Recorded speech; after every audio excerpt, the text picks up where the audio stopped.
A shocking fatal shooting at a local mall. Good evening. This is CTV News. I'm Taylor Thomas. Security has been increased at the Mall of Prince George's. It follows a deadly shooting in the food court yesterday. It's important to note that the mall was filled with families and back-to-school shoppers. Residents say they are saddened by the news, but not surprised.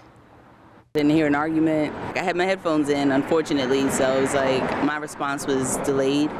I turned around and everybody was already running towards me, so I just ran out, and then that's when I took my headphones out and I was just like, what the hell just happened? And they were just somebody was shooting, so I went that way. Everybody started running everywhere, and I'm like, I don't know if it's an active shooter, so I just went the opposite direction of the crowd. Definitely do needs to be some more better security going on, you know what I mean? And just being more awareness, you know what I mean? Especially when you have young children and, innocent people, you know what I mean? Just doing, everyday things. It's not just the mall that has to do something, rather just the entire state and the country as a whole. There's just this gun culture that just allows people to just keep buying and do whatever they want because they think they have all sorts of powers with this weapon that they use to just kill whoever the hell they want. Prince George's County Police, who are now handling the case, say it is an ongoing investigation. The search continues for a motive and suspect. This, by the way, is the second shooting this year at the mall. One woman is dead following a fatal shooting in Lanham last night. It happened near the intersection of Martin Luther King Jr. Highway and Business Parkway around 9 p.m. Police say the shooting involves suspects in two vehicles. The victim, 71-year-old Deborah Armstrong of Bladensburg, was an innocent passenger in a third vehicle not involved in the incident. Armstrong died at a local hospital. Anyone with information on this incident is asked to contact Crime Solvers at 1-866-411-TIPS. How did 2 years in federal prison affect former Maryland lawmaker Michael Vaughn? In the final segment of her special report, Patricia Vallone discusses how he's coping with re-entering society. Over the past 2 days, we've heard from former Delegate Michael Vaughn about how he was charged in a bribery scheme to sell his vote.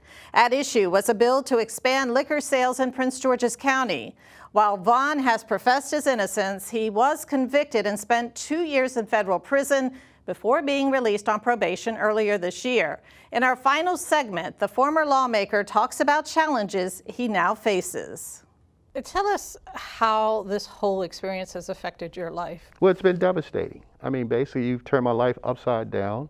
I have been a law-abiding citizen for 60 years of my life. I've never had so much as a speeding ticket, and now I'm hit with a bribery charge under questionable circumstances, under misinformation, and some just out-and-out lies.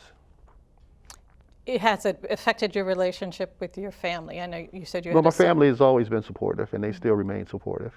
Right now, I'm faced with a situation where I'm taking care of my two aging parents. My mother and father are both 92 years of age. My father's in the throes of Alzheimer's. My mother is limited in her mobility due to nerve damage in her legs, so she walks with a walker. So I'm primarily assisting them right now. You're the primary caregiver I am their primary caregiver, yes. One of the things that happened because of the scandal that involved former County Executive Jack Johnson and his wife Leslie was they decided the state passed legislation, if you're convicted of a felony, you can no longer get your pension. That's correct. How has that affected you? Yeah, so I've lost my pension that I've earned.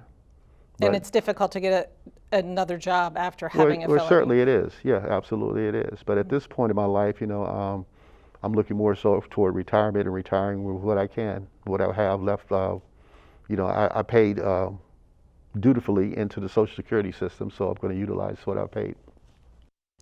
Now, Vaughn can appeal his most recent motion denial, the final step left in the federal court process.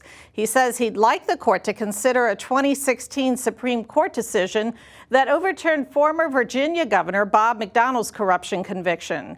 The decision made it tougher for prosecutors to prove corruption if there is no proof of an explicit agreement linking a campaign donation or gift to a contract, grant, or a vote. Vaughn was originally sentenced to 4 years in federal prison for the bribery conviction, but was released after 2 years. He'll remain on probation until spring of 2023. Here are the latest COVID-19 numbers for our area. The Maryland Health Department has confirmed 1,526 new cases. The positivity rate in Prince George's has eased to 13.74%. 6 Marylanders have died of COVID over the past 24 hours, and 553 are hospitalized. You're watching CTV News. I'm Taylor Thomas. Coming up, a special day for seniors in Glen Arden. We're there for the next story. Back in a moment. You could feel in control of your retirement in just a few clicks. At aceyourretirement.org, you can.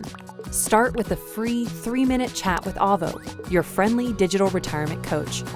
Just answer some simple questions like, how do you feel about your ability to save for retirement? Or in how many years do you want to retire? To get free action items customized just for you. Get your retirement back on track at aceyourretirement.org. Welcome back. We now know the name of the man who was gunned down in District Heights earlier this week. The victim is 28-year-old Stanley Ramey. Police were called to the 2100 block of Rochelle Avenue on Wednesday night. Officers found Ramey in a parking lot suffering from gunshot wounds. He was pronounced dead on the scene. Anyone with information on this incident is asked to contact police at 1-866-411-TIPS. A former MVA worker will spend the next 15 months in federal prison for her role in a driver's license scheme. She's 55-year-old Marion Payne of Hardwood, Maryland. Officials say while working at the Largo branch of the MVA, Payne created and gave out Maryland driver's licenses to people who provided fake documents. Her co-conspirator paid her $25,000 in cash and gifts. Officials say she created more than 200 illegal driver's licenses. A new film by Prince George's native Sean Cosby heads to the silver screen next week. Byron Scott has our story. You see Jupiter Crew annihilate those dancers last night? It was embarrassing. The movie is called 33rd and Memphis. It's a story about a 16-year-old boy named Memphis Braxton who wants to be a dancer. Dance is all I think about. Unfortunately, there are certain circumstances that prevent him from following that passion. Not the least of which are his parents, who don't want him to be a dancer. Writer-director Sean Cosby. It gets the better of him, and he just says, you know, at one time, I gotta do this. I gotta do this no matter what. And he starts to have problems in his life with the relationships that he has built and the people that are in his life. The idea for the movie sprang forth during the stagnant days of the pandemic. I was tired of just sitting still. And I said, what can I do as a creative to not sit still? And I started playing this jazz album, and the stories, the characters just started coming forth. And I started writing until 3 and 4 o'clock in the morning every day. That was March of 2020. My crew. Filming began that May. We filmed this in 2 months without incident, praise God. We had dancers rehearsals in the parking lot. We had used this parking because nothing was open. So we were able to utilize the front parking lot, the back parking lot, inside. We just used what we could to get this done. Cosby, who founded the Center Stage Academy for the Arts in Clinton 4 years ago, says it was challenging keeping everyone safe from COVID. We were very, very cognizant and cautious about sanitizing stations, washing your hands, making sure that we are distanced, you know, even in the way I had to rewrite some of the scenes. I had to rewrite some of the scenes that had a lot of people in it and bring it down to like 4 or 5 people. Shouldn't this be my life? Cosby says 33rd in Memphis is family friendly, and she hopes our area supports our local talent. So the community's got to do what they need to do so that we can do what we can continue to do what we need to do as creatives. Byron Scott, CTV News. 33rd in Memphis premieres Monday, August 22nd at 7 p.m. at AFI Silver Theater in Silver Spring. Staying active as we get older is so important, and one Baltimore woman is doing just that and encouraging her peers to do the same. This is 86-year-old Ernestine Shepard, a personal trainer and bodybuilder. She held the world record as the oldest competitive female bodybuilder back in 2010. Today, she taught a group of seniors several workout moves that they can do from home. This event was all a part of Picket Fences Senior Services, Inc., a Prince George's-based nonprofit celebrating National Senior Citizens Day. It's very important for seniors to stay in shape when they get older, because the more they sit around, the more the body will deteriorate. And then also, it helps them with, say for instance, if they have anxiety or depression. So we serve as advocates for seniors, and we have, during this pandemic, seen that there was a spike in older adults being victims of elder abuse and also frauds and scams. And so that's why we have the state's attorney here. But the other resources that we've provided is just to let all the caregivers and the seniors know just what's available for them in the county. The event was held at the James Cousins Municipal Center in Glenarden. For more information on the nonprofit services, visit the website on your screen. And still ahead on the news, a CTV sports update. Stay tuned for that.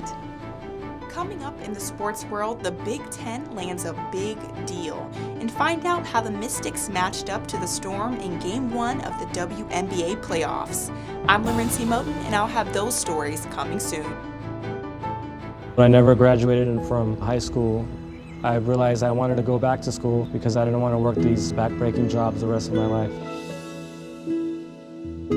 With the help of my father and having my son, that was all the motivation that I needed to come back to school. I felt accomplished, made me feel that I could take on whatever challenges life throws at you. Find free adult education classes near you at finishyourdiploma.org.